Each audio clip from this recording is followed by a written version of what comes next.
এই রকম যদি মালাই বুন্দিয়া থাকে আর খেয়ে মুখে স্বাদ লেগে থাকবে একদম। আজকের এই রেসিপিটা বানানোর জন্য প্রথমে দিয়ে দেব 1 কাপ বেসন। বেসনের মধ্যে দিয়ে দেব 1/2 কাপ রুলি ময়দা। একসঙ্গে খুব ভালো করে মিশিয়ে নিব। খুব ভালোভাবে শুকনো উপকরণ মিশিয়ে নিয়েছি। এবার পরিমাণ মতো জল দিয়ে দিব। জল দিয়ে খুব সুন্দরভাবে একটা ব্যাটার তৈরি করে নেব। কত সুন্দরভাবে ফেটিয়ে নিয়েছি।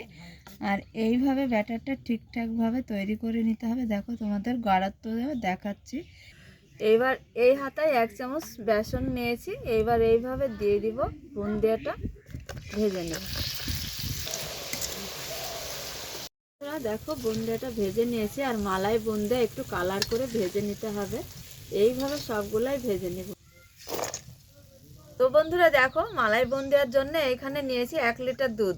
আর দুধটা খুব ভালো করে বলক তুলে নিতে হবে, কাঁচা গন্ধটা যাতে না থাকে।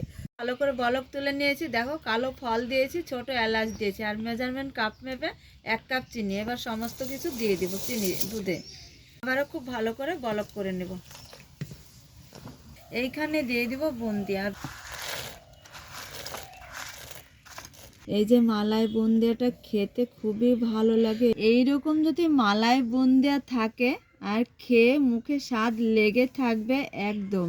দোকানে কিনে খেতে হবে না বন্ধুরা, এইভাবে অল্প কিছু উপকরণ দিয়ে মালাই বুন্দিয়াটা তোমরা করে খেতে পারো।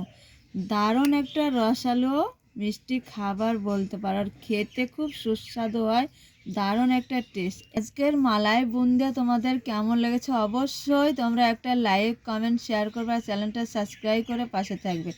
আজকের রেসিপি এই পর্যন্ত, এইখানে শেষ করছি বন্ধুরা। যেখানে থাকো ভালো থাকো, সুস্থ থাকো, তোমাদের টাটা।